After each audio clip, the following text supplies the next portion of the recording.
우리 인사 한번 할까요? 사랑합니다. 더 사랑하겠습니다. 우리 또 앞뒤 사람하고 인사할까요? 사랑합니다. 더 사랑하겠습니다. 날씨가 좋아서인지 예배당으로 다 안 들어오시더라고요. 그래서 다들 오늘 예배 마치고 가는 날인가 싶었어요. 또 이 시간 또 하나님을 기쁘게 찬양하는 이 시간 가운데 우리의 모든 마음이 열려지게 하시고 또 예배를 통하여 우리의 마음의 평안을 찾을 수 있는 예배가 될 수 있도록 해달라고 우리 함께 기도하도록 하겠습니다. 사랑의 하나님 감사합니다. 오늘 귀한 날 우리 안에 허락하여 주신 주님 감사합니다. 주님을 찬양하고 예배하는 이 기쁜 가움을 우리가 만끽하며 누릴 수 있는 은혜를 허락하여 주시옵소서. 또 찬양을 통하여 우리의 마음에 참된 기쁨과 편안이 찾아올 수 있도록 인도하여 주시며 주님 한 분만을 높이며 찬양하는 이 귀한 시간 주님의 은혜 가운데 함께하여 주시옵소서. 오늘도 함께하실 주님을 찬양합니다. 이 시간 주님 홀로 영광 받아 주시옵소서. 예수님의 이름으로 기도드립니다. 아멘.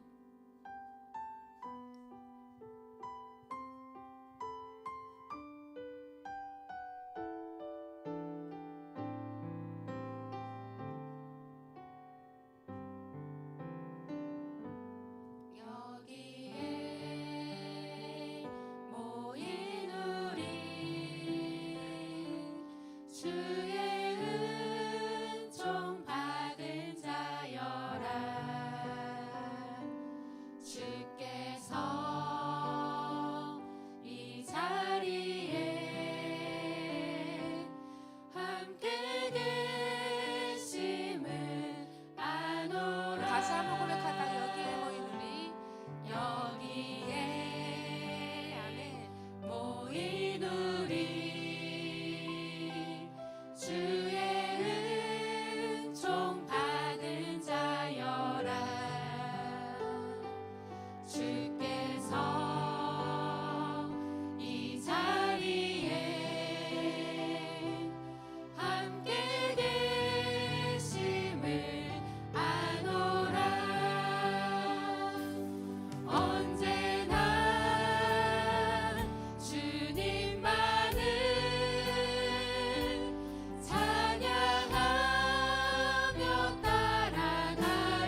서시면서 찬양드리겠습니다.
예수가 좋다오.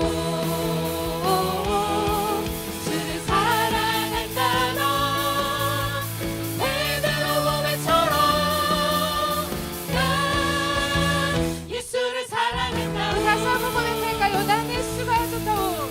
난 예수가 좋다오. 오, 난 예수가 좋다오.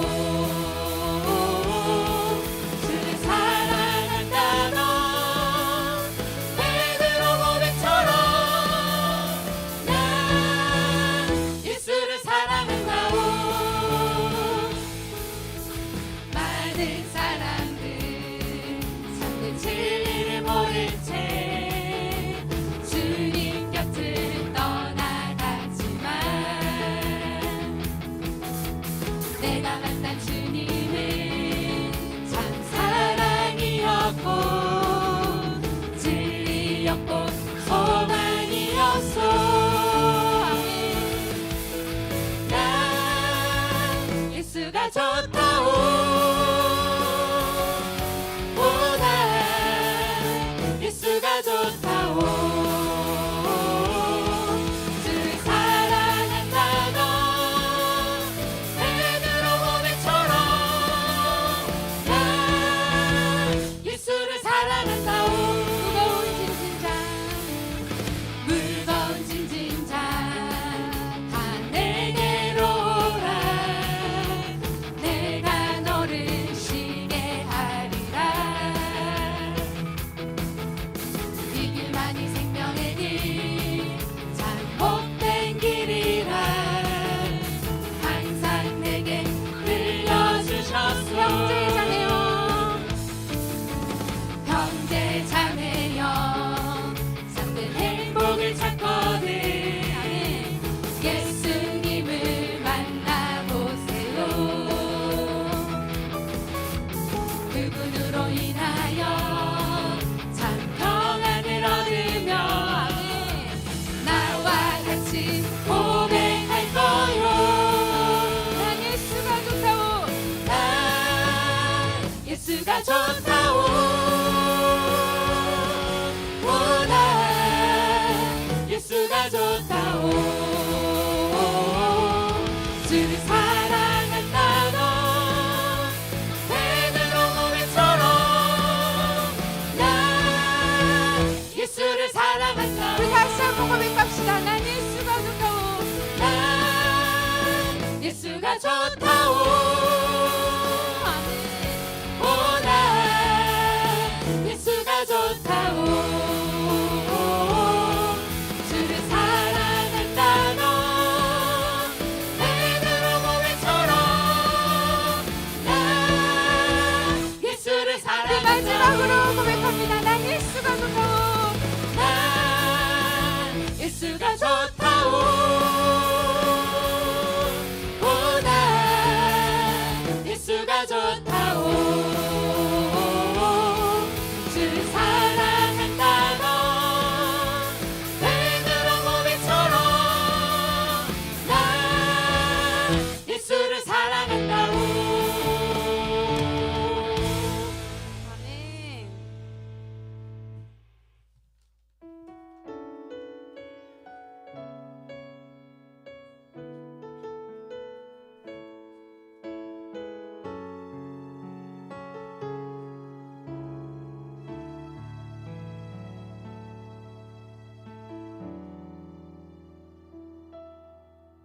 내게 유익하던 것을 다 해로 여기네. 구주를 위하여 모두 다 버리네. 모든 것을 잃어버려도 아깝지 않음은 예수를 아는 지식이 가장 고상함이라. 육체를 신뢰하지 않고 겸손한 마음으로 부활의 능력과 고난에 참여하며 죽으심을 본받아 그리스도를 얻고 예수의 안에서 발견되려 함이라. 표대를 향하여 그리스도 예수 안에서 부름의 상을 위하여 달려가노라. 이전에 있는 것을 모두 잊어버리고 앞에 계신 그리스도께로 달려가노라.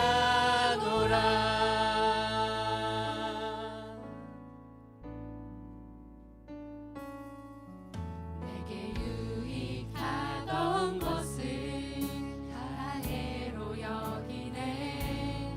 구주를 위하여 모두 다 버리네. 모든 것을 잃어버려도 나깝지 않음은 예수를 아는 지식이 가장 고상하니. 다시 한번 고백할까요? 내게 유익하던 것을 내게 유익하던 것을 다 해로 여기네.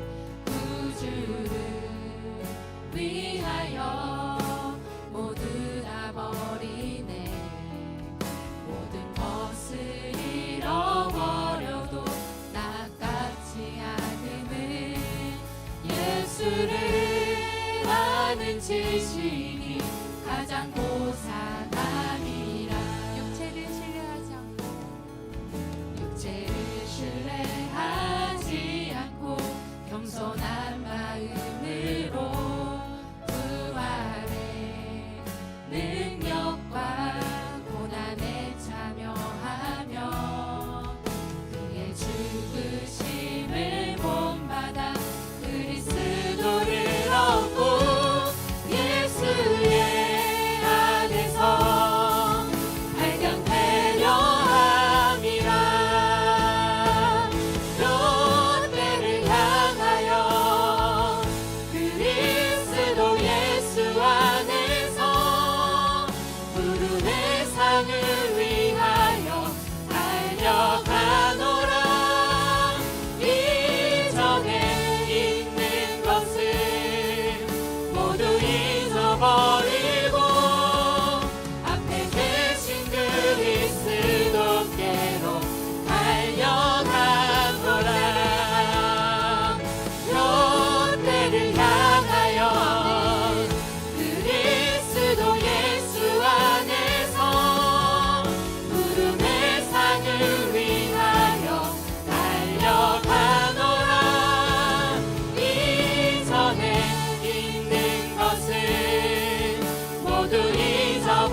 상을 위하여 달려가노라.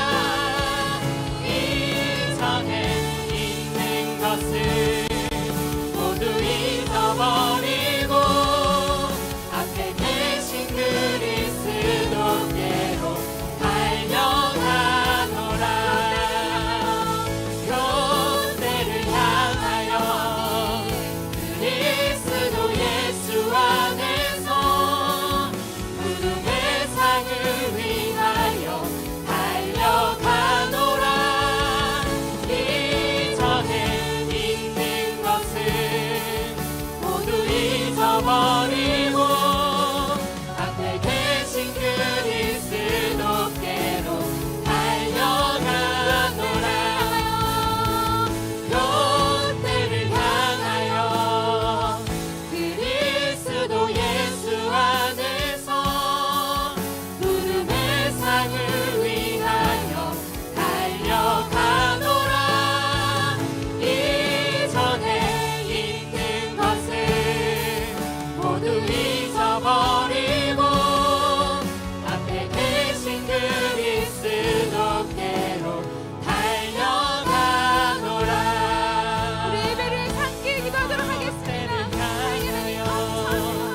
그리스도 예수 안에서 구름의 상을 위하여 달려가노라.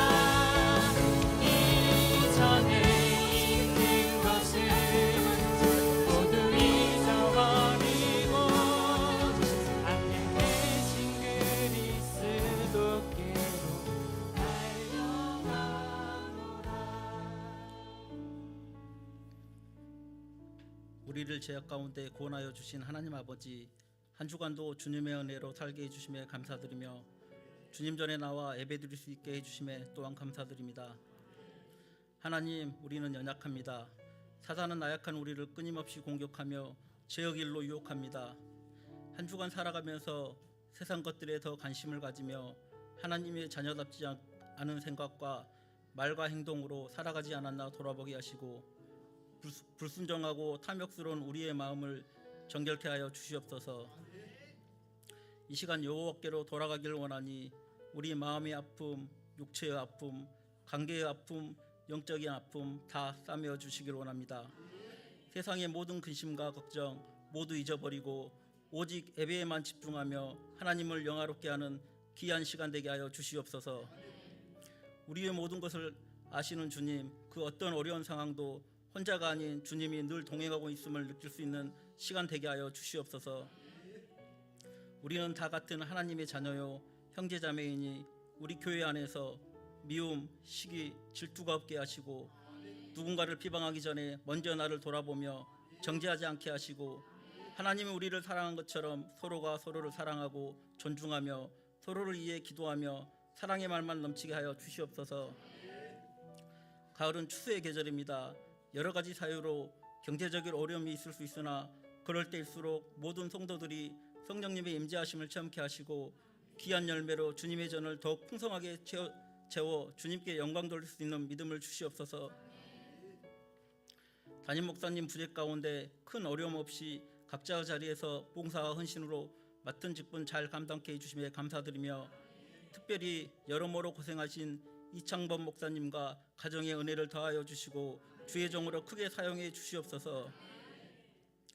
이 시간 맑은 물 소리 찬양팀을 세워주셔서 늘 은혜로운 찬양으로 오후 예배를 활기차게 열고 예배를 더욱 사모하게 할 수 있도록 이끌어주는 맑은 물 소리 찬양팀이 계속해서 은혜로운 찬양으로 하나님께 영광 돌릴 수 있게 복을 더하여 주시옵소서.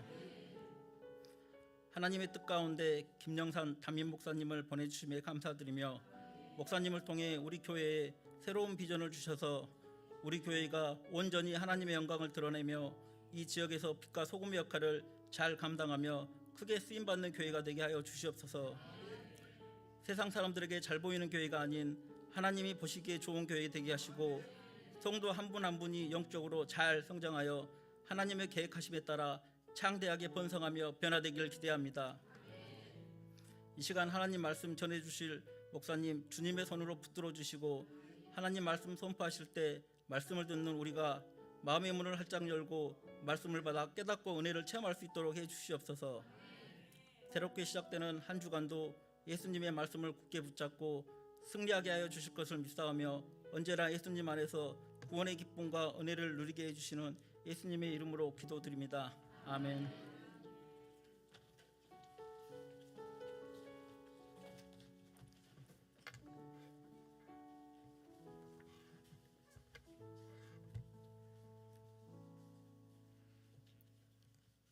네, 오늘 우리 같이 받으실 하나님 말씀은 구약 성경 사무엘상 30장 21절부터 25절까지 말씀입니다. 제가 가진 성경은 460쪽에 있는데요.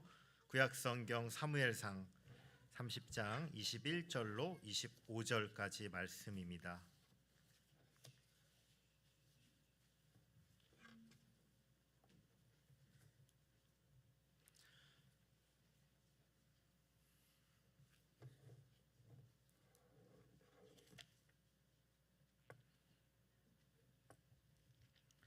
네, 21절로 25절까지 우리 교독하여 읽고 마지막 25절을 합독하여 읽겠습니다. 다윗이 전에 피곤하여 능히 자기를 따르지 못함으로 부솔 시내에 머물게 한 200명에게 오매 다윗이 그들이 다윗과 그와 함께한 백성을 영접하러 나오는지라 다윗이 그 백성에게 이르러 문안하매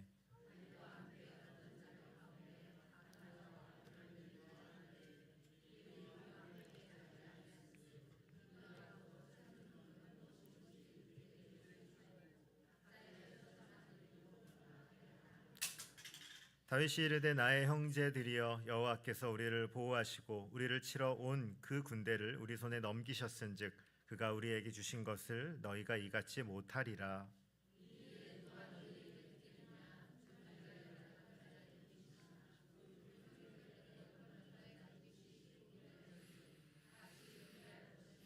함께 읽겠습니다. 그날부터 다윗이 이것으로 이스라엘의 율례와 규례를 삼았더니 오늘까지 이르니라. 아멘. 네, 식사 맛있게 하셨습니까? 네, 감사합니다. 짜장 제가 맛있게 먹고 힘내서 오후 설교 잘 하도록 하겠습니다. 미국의 GE라는 제네럴 일렉트릭이라는 아주 큰 회사의 그 성공한 기업가 중 한 명이 잭 웰치는요. 자신의 이 성공적인 기업 운영의 방법을 이렇게 말합니다. 상위 20% 직원은 연봉을 더 준다. 그리고 직급을 올려준다. 중간에 70%인 사람들은 비슷하게 대해준다. 하위 10%는 해고한다. 이게 그의 10% 룰이라는 경영 법칙이었습니다. 미국만 그런 건 아닙니다. 우리나라에서도 얼마 오래전에 좀 돌아가신 삼성의 이건희 회장은요 이렇게 말했습니다. 훌륭한 천재 한 명이 10만 명을 먹여 살린다. 이런 말들을 들으면요 한 명을 찾는 데는 노력하지만 99,999명에게는 그거보다는 좀 더 못한 대우를 줄 수 있다. 이런 말이 내포돼 있죠. 세상은요 이렇게 소수의 사람에게 힘이 다 몰리고 나머지 대다수의 사람들은 그렇지 못한 경우가 많습니다.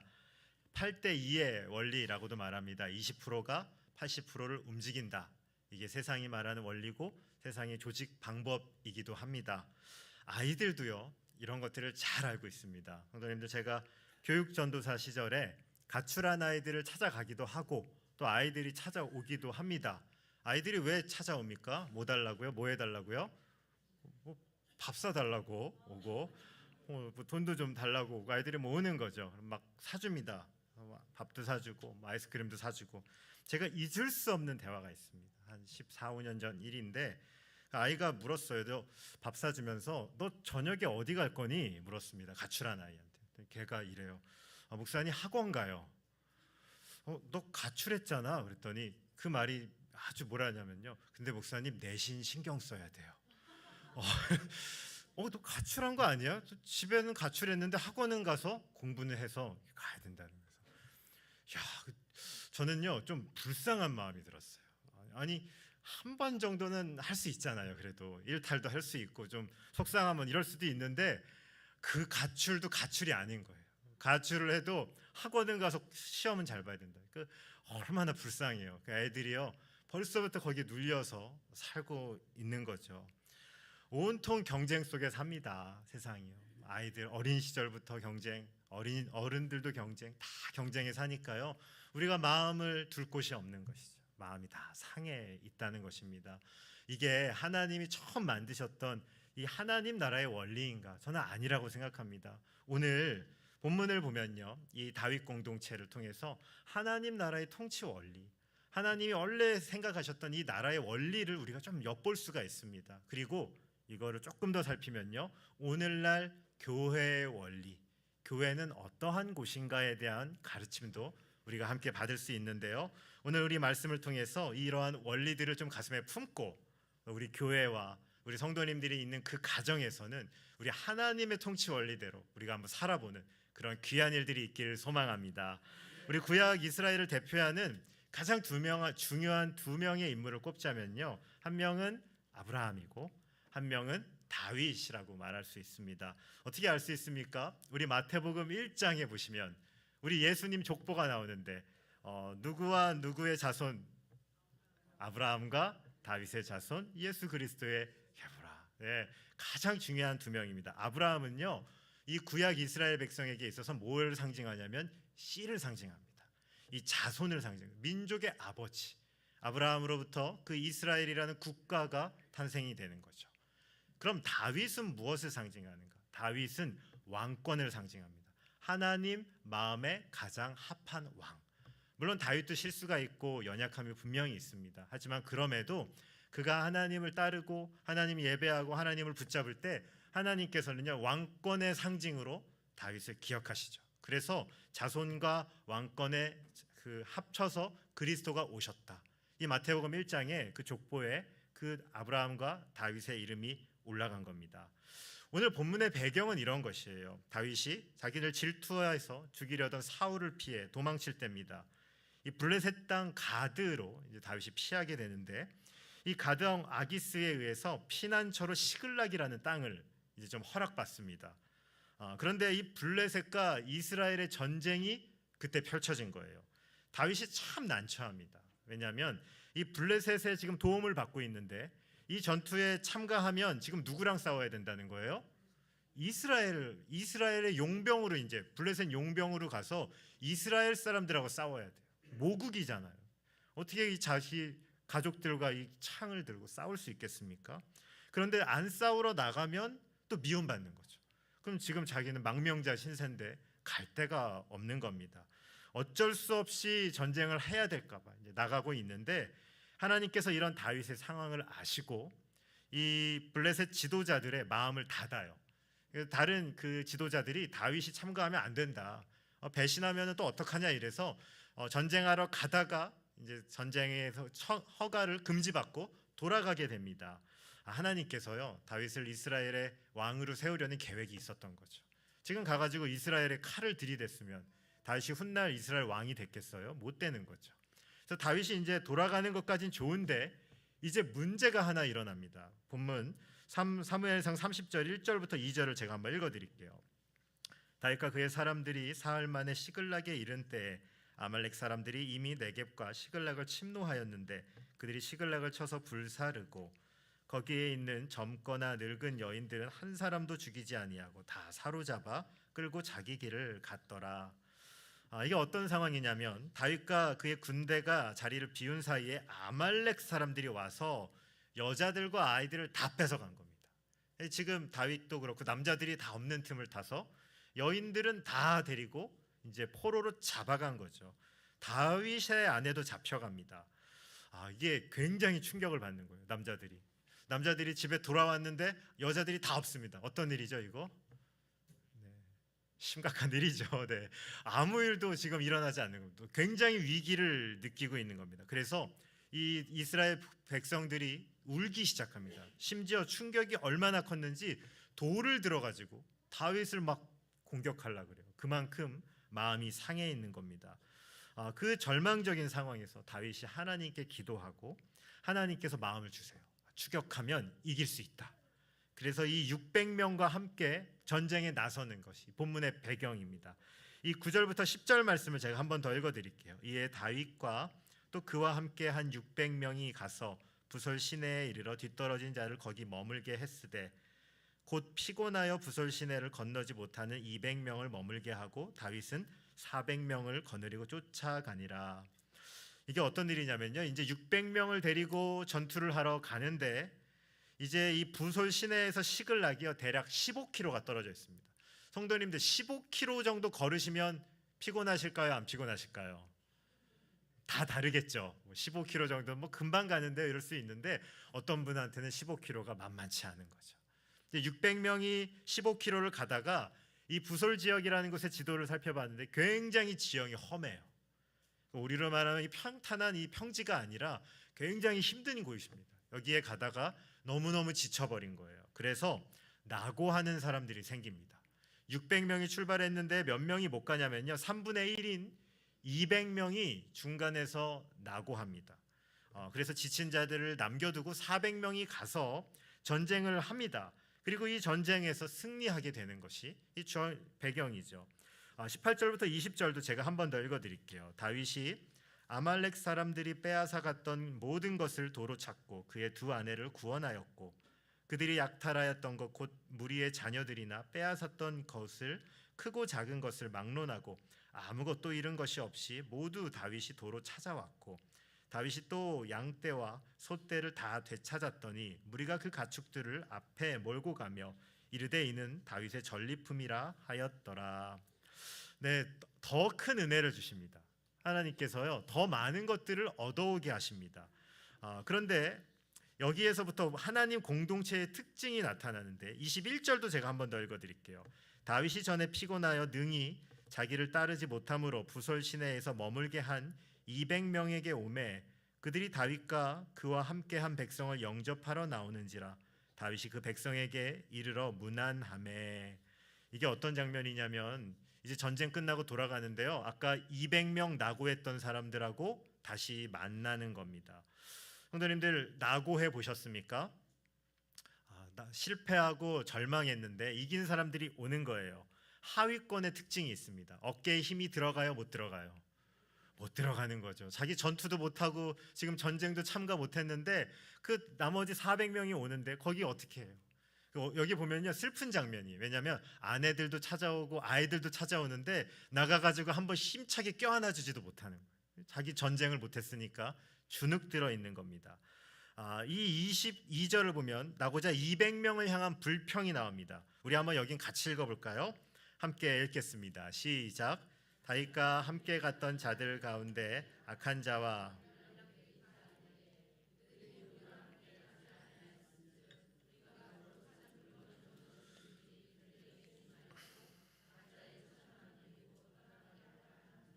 네, 400명 중에 일부의 사람들이 어떤 의견을 내냐면요, 아내하고 아이들은 주자, 이건 뭐 어쩔 수 없지 않냐. 근데 이 물건들은 어떻게 하자? 나눠주자, 나눠주지 말자? 나눠주지 말자. 왜요? 이건 우리가 전쟁하고 우리가 목숨값으로 얻었는데 저 200명은 나고자 아니냐, 쟤네들한테 주면 안 된다, 이겁니다. 세상의 원리로 보면요 이거는 아주 당연한 것입니다. 성도님들, 우리 회사 다니신 분들은 연말마다 뭐가 지급됩니까? 성과급 나옵니다. 성과 많이 올린 부서는 성과급이 어때요? 많이 나옵니다. 근데 적잖은 부서는 성과급이 어때요? 네, 안 나옵니다. 성과급만 안 나오면 다행이죠. 얼마나 구박을 많이 받는지 모릅니다. 이런 것이 세상의 일반적인 원리입니다. 오늘 이 나머지 사람들도 그렇게 해달라는 거예요. 우리 전쟁하고 힘쓴 사람들한테 돈 달라는 겁니다. 전쟁하지 못한 자들은 가족만 달라는 거죠. 그때 다윗이 이렇게 얘기합니다. 이거 참 중요한데요. 23절부터 25절 말씀을 제가 한번 읽어보겠습니다. 다윗이 이르되 나의 형제들아, 여호와께서 우리를 보호하시고 우리를 치러 온 그 군대를 우리 손에 넘기셨은즉 그가 우리에게 주신 것을 너희가 이같이 못하리라. 이 일에 누가 너희에게 듣겠느냐? 전장에 내려갔던 자의 분깃이나 소유물 곁에 머물렀던 자의 분깃이 동일할지니 같이 분배할 것이니라 하고, 그날부터 다윗이 이것으로 이스라엘의 율례와 규례를 삼았더니 오늘까지 이르니라. 아멘. 다윗이 말하는 거예요. 야, 이거 다 같이 나누자. 이거 지금 가져온 거 400명만 나누는 게 아니라 낙오한 200명에게도 똑같이 나누겠다. 이 말은 이렇게 하는 거예요. 하나님이 하셨다, 이렇게 말하면서 이걸요 오늘 한 번뿐이 아니라 영원한 이스라엘의 규례다. 이게 우리나라의 통치 원리야. 다윗이 이걸 못 박아 버리는 겁니다. 성도님들, 본문을 보면서 저는 하나님 나라의 통치 원리에 대해서 생각해 봅니다. 먼저 하나님 나라는 통치 원리에서 개인의 능력보다 중요한 것이 있습니다. 그게 무엇이냐면 첫 번째로요, 하나님의 은혜가 나의 능력보다 더 중요한 것을 아는 것입니다. 하나님의 은혜가 아무리 우리가 뛰어나도 하나님의 은혜가 더 크다는 것을 고백하는 것이 하나님 나라 공동체입니다. 오늘 전쟁에서 이겼던 400명은요, 무슨 생각한 거예요? 이거 전쟁 누구 힘으로 이겼다? 내 힘으로 이겼어. 이렇게 말하는 거죠. 그러니까 나한테 인센티브 줘, 돈 더 줘, 더 챙겨줘, 이렇게 말한 겁니다. 능력 없는 자들은 주지 마, 이렇게 얘기한 거죠. 다윗이 뭐라 그랬어요? 23절 보시면 여호와께서 우리를 보호하시고 우리를 치러 온 그 군대를 우리 손에 넘기셨은즉, 이 전쟁 누가 우리를 보호하셨다? 여호와께서 우리를 보호하셨다. 하나님의 은혜가 우리 개인의 능력보다 뛰어나다, 이렇게 말합니다. 그걸 선포하고 그걸 자랑하는 게 하나님 나라인 줄 믿으시기 바랍니다. 아무리 개인이 뛰어나 보여도요, 십자가 은혜보다 더 탁월한 능력은 없습니다. 이 은혜로 세워진 것이 교회인 것을 우리는 다 알고 있습니다. 사실요, 오늘 이 전쟁에 참가한 400명은요 자기가 어떤 자들인지 잊어버린 거예요. 성도님들, 다윗과 지금 함께한 자들의 출신이 어떤지 아십니까? 사무엘상 22장 2절을 보면요, 이렇게 나와요. 환난당한 모든 자, 빚진 모든 자, 마음이 원통한 자. 다윗과 함께 이 600명을 이룬 사람들은요, 세상이 말하는 잘 나가는 사람들이 아닙니다. 환난당하고 원통하고 빚지고 억울한 일 당한 마음이 다 상해 있던 사람들이 모여서 다윗 공동체를 이뤘던 거죠. 그랬던 그들이 지금 전쟁에서 이기고 조금 물질을 좀 얻었다고 어떻게 생각하는 거예요? 내가 더 뛰어나지. 쟤는 별 볼 일 없지. 그 마음을 가졌던 것입니다. 성경은요, 이런 사람들을 뭐라 그러냐면 악한 자와 불량배, 이렇게 말합니다. 공동체에 있지만 하나님의 은혜가 아니고요, 내 능력, 내 업적을 자랑하는 자들을 가리켜 교회를 상하게 하는 자라고 말하는 것이죠. 혹시 과거에 화려했던 업적이 있으십니까? 탁월한 은사가 있으십니까? 다 좋은 것입니다. 그러나 잊지 않으셨으면 좋겠습니다. 내가 했던 그 어떤 것보다 하나님의 은혜가 큽니다. 내가 했던 그 어떤 것보다 하나님의 손길이 더 컸다는 것을 우리가 고백하는 것이죠. 신약에요, 바울이 참 멋있는 고백이 하나 있어요. 이 고린도전서 15장 10절인데요. 우리 화면에 나오죠. 우리 한번 같이 읽어볼까요? 함께 읽겠습니다. 시작. 하나님의 은혜로 된 것이니 내게 주신 그의 은혜가 헛되지 아니하여 내가 모든 사도보다 더 많이 수고하였으나 내가 한 것이 아니요 오직 나와 함께 하신 하나님의 은혜로라. 아멘. 이 말씀 그대로 받으셨으면 좋겠습니다. 내가 수고하고 내가 많이 했고 내가 정말 많이 섬겼어. 그런데 이 모든 것이 누구의 은혜다? 하나님의 은혜다.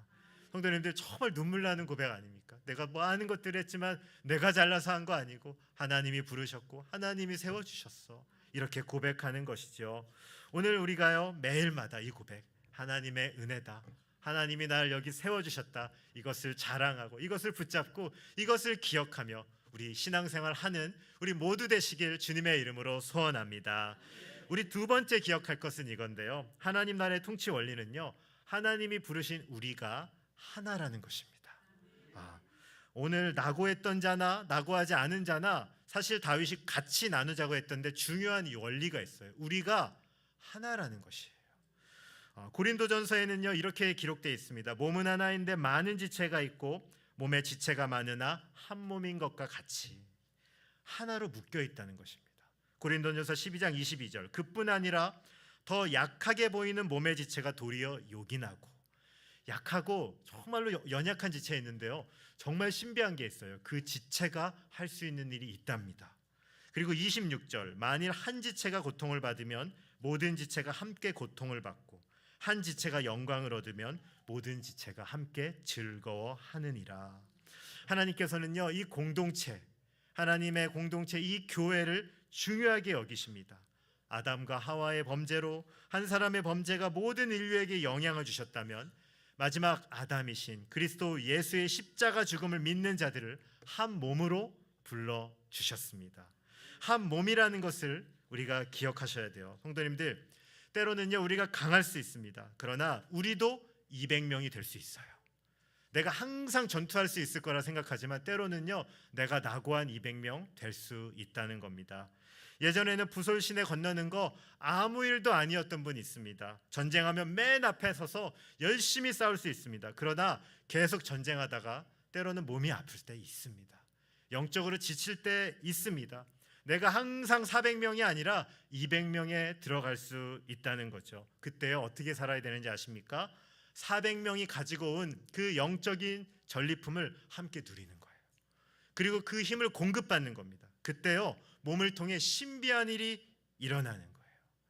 제가 아는 한 권사님이요 정말로 그 은혜 청년 시절에 받고 인생을 거쳐서 교회를 거의 세우다시피 섬기신 분 계신데 저렇게 성령 충만한 분이 계실까 이런 생각을 했는데 근데 이제 하시던 사업이 위기를 만나니까 이게 시험이 찾아오는 사람이 그럴 수 있지 않습니까?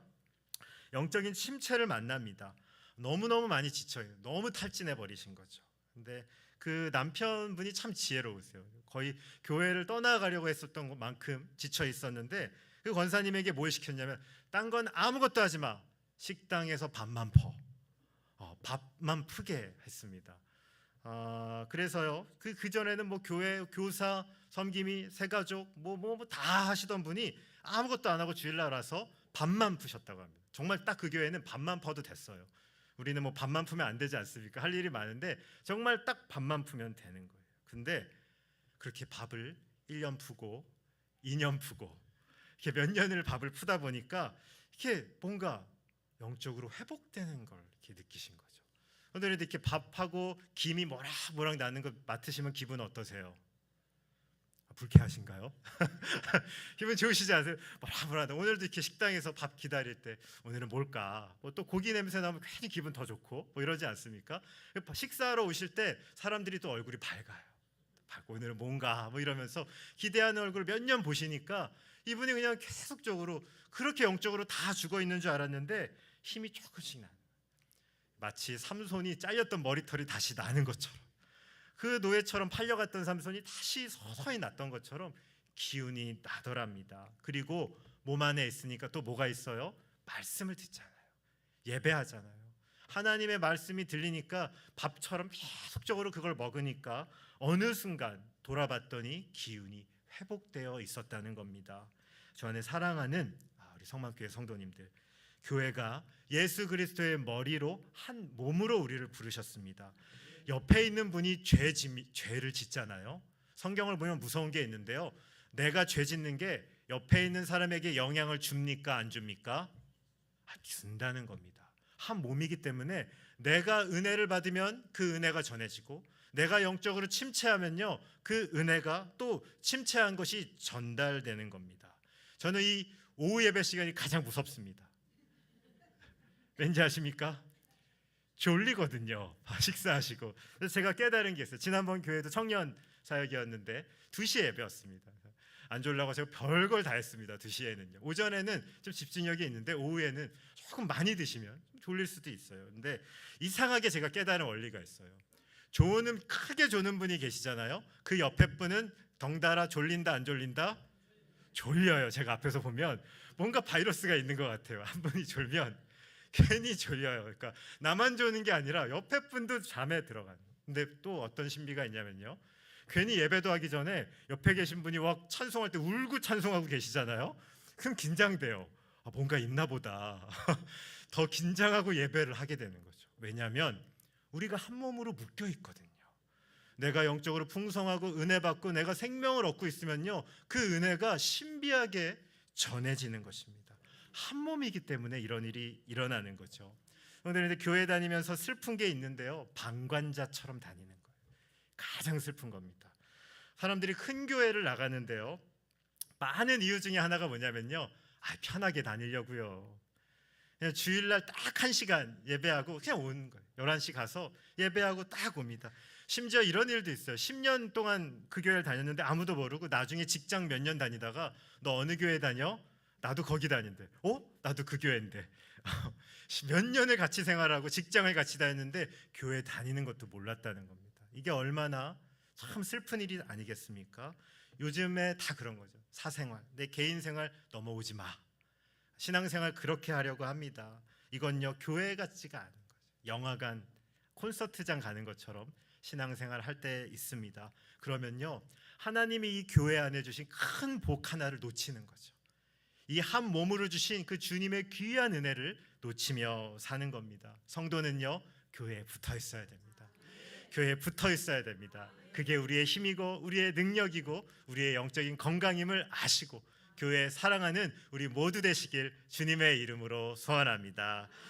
성도님들, 제가 교회 섬기면서 깨닫는 게 있는데요, 하나님께서는요 교회를 귀하게 여기는 자를 귀하게 보신다는 겁니다. 이거는 정말로 제가 교회를 섬기면서 감사했던 것도 있고 때론 두렵게 배운 진리이기도 합니다. 교회를 귀하게 여기는 자를 하나님은 귀히 보십니다. 왜 안 그렇겠어요? 사도행전을 보시면요 교회를 하나님이 자기 피로 사셨다 이렇게 되어 있습니다. 자기 피로 사셨다고요. 이건요 생명값 주시고 우리 예수 그리스도의 생명으로 이 교회를 세우셨다는 겁니다. 그런데 교회를 이 어떻게 귀하게 여기지 않을 수 있겠습니까? 오늘 세상에서는 도저히 상상할 수 없는 이 영적인 원리들, 이 교회 안에는 우리가 함께 나누고 우리가 한 몸이라는 것을 기억하며 신앙생활을 할 때 하나님께서 천국의 기쁨을 이곳에서 우리에게 미리 주실 것을 소망합니다. 이러한 기쁨을 가지고요 함께 신앙생활 하시는 성도님들 그렇게 하실 거죠? 네, 우리 모든 성만의 성도님들 되시길 주님의 이름으로 축원드립니다. 기도하겠습니다.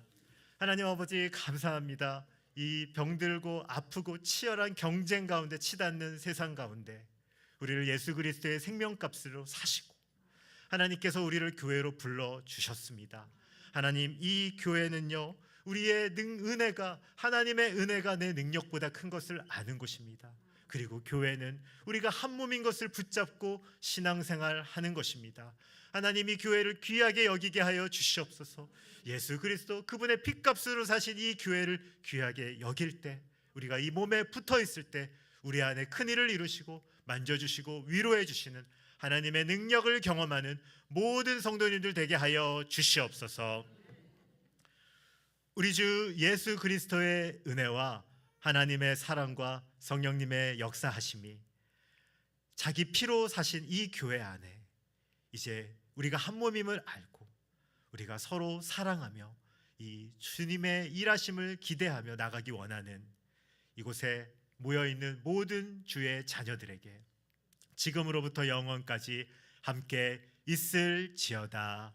아멘.